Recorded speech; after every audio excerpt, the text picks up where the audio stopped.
small Arizona border town of Nogales, finding the border is simple. Just look for the big brown fence and the razor wire. It cuts through the town, dividing the U.S. from Mexico. And in the years of Donald Trump, it's come to symbolize America's complicated approach to its immigration challenges. We got his wallet too. Equally easy to spot, evidence there's no easy solution, wall or no wall. This man, an alleged undocumented migrant, was caught and detained by U.S. Border Patrol agents just as we happened to be passing by. And he wouldn't be the only migrant detained by authorities on this day in Nogales. I would be amazed if we're not being watched right now. This is one of the things that we dealt with down here. These smugglers will sit on this hill and they will, like I said, guide people with cell phones. U.S. Border Patrol agent Jake Stukenberg has pretty much seen it all. He agreed to spend a day with CBC News to show us firsthand the problem that neither his fellow agents nor politicians nor that border wall seem able to solve. It is literally seconds from the time that someone jumps over comes over that fence right there, puts their feet on American soil and runs up to these areas over here, this recycling center, the junkyard. There's a million hiding places in there. So it's literally 30 seconds before they could be in a hiding place, and good luck finding them after that. The wall, or some version of it, has been in place in this part of America for years. The razor wire, courtesy the current U.S. president, is new. It was uncoiled here just a few months ago. It's as sharp as you might imagine and offers evidence it's been put to the test already. See that? They call them cuts, gaps in the razor wire cut by migrants. So this is one spot where they cut it. Obviously you can see they didn't cut this last strand down here, so that was effective, but if you go over here to the left, you'll see a large area. Holy cow, look at this. Yeah. With the right tools and some determination, it becomes a clear pathway over the top. Says Stukenberg, the wall slows down illegal crossers, but also underlines it doesn't stop them. And evidence of that is everywhere, from discarded water bottles dumped at the last moment to handprints left behind on the fencing itself. And even though there are cameras throughout the area, not to mention patrols from above, fact is, illegal border crossings here happen almost all the time. Border agents in this district alone, we're told, catch and detain about 1,000 undocumented migrants every week. You've seen the images of migrants fleeing strife in Central America, hoping for a better life on the other side of that wall. They typically seek out agents to claim asylum once inside the U.S. Their fate then a complicated, politically charged challenge unto itself. Some of those who cross here are like that, but Border Patrol agents we met point to the drug trade and migrants making no claim for asylum as a key part of their challenge. I'm spotting a scout right now on the south side under a tree, 2 of them. Where? Straight. What do you see? See that valley? Halfway up, there's 2 people walking, 3 people. You see them? You can get out. Those are either smugglers or they're people being smuggled or possibly a smuggler in those being smuggled. They might be on to us now, watching them. The 3 soon disappear into a gully. But almost immediately, agents nearby signal other suspected smugglers in a car chase across town. So 0 to 60 in a second, right?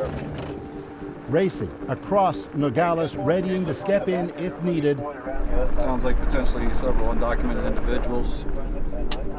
And the vehicle started driving off. Agents got behind the vehicle, and everybody called it bail out, right? Bailed out of the vehicle. It's running right now. Stukenberg tells us smugglers often show themselves at the wall to divert attention from others elsewhere, knowing there are only so many agents on patrol. They're obviously bailed out of the vehicle, and sounds like they're running into the desert. In this case, by the time we arrive, a suspected human smuggler was caught. Others with him still on the run out there somewhere as we drove by. We've got agents out there on foot. Sounds like there's a possible canine out there. Before the day's done, agents would catch and detain more than 150 suspected migrants in Stukenberg's area alone. And by the way, if you think the illegal crossings happen only over the border, consider what goes on underneath it.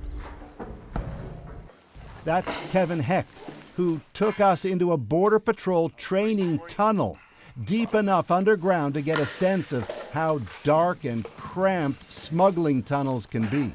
This one is meant to mimic a small drainage pipe smugglers often make use of. We make sure our agents, especially in this station in Nogales, are trained to be in these pipes, to clear them and check them, so that way these people don't have free reign to crawl underground in an underground environment. Smugglers, he says, will dig towards these tunnels, cut into them, and shimmy into America. This hand-dug tunnel was found in Nogales just a few weeks ago. It was videotaped and then destroyed by authorities. Tunnels of this size, we're told, are used mostly for drugs, these days typically fentanyl. The tunnels are too small for human smuggling. It's all belly crawl. They're all very small. If we get one that we can crawl on our hands and knees on, it's a luxury. More of our stuff is pushing with your fingertips and your toes, and they're very tight. To underline that, Hecht takes us further in, explaining what they look for, cuts and hidden passageways from those other tunnels dug by hand. So you have to go and look at the pipe and look for any change in the pipe. And then this will pop out, and behind it will be an illicit tunnel that you can crawl through to cross the border. So that's where they call interconnecting. And then once you're in this pipe and you're on the U.S. side of the border, why dig when you have this? And then there's this place. Underneath downtown Nogales, a water drainage tunnel that crosses the border right underneath it. How far down there is Mexico? You're at the border. This is the border? Yes. The gate, now locked in place and on the U.S. side of the border, does its job. The smuggling and other crime that used to happen here has ended. Rapes, stabbings, drug smuggling, people smuggling, just you name it. It was a whole separate city underground. We haven't had any breaches or any attempts to breach in a long, long time, and I'm saying many years, since we put these gates in.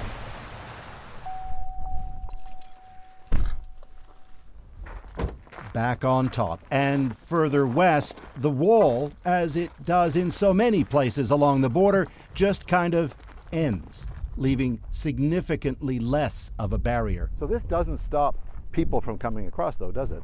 Oh, absolutely not. It's that hard. No, well, obviously we're still in the United States, but this is where our infrastructure ends. So from here on, for several miles, over those mountains and beyond, this is what Barbed wire. This is what delineates the U.S. from Mexico. Stukenberg doesn't hide the fact that he's pro-wall. Policy, he says, is for politicians to set, but a wall, he says, at least slows down those who try to cross, if only briefly. We know that if you build a 100-foot wall, they're going to bring a 101-foot ladder. We know that, but that gives us a situational awareness that an incursion is happening, and if we see an incursion happening, then we have a very good chance that we will either deter those individuals back to Mexico or make an apprehension. Short answer, if you want a secure border, question for the country, build a wall. Give us the tools necessary to do our job.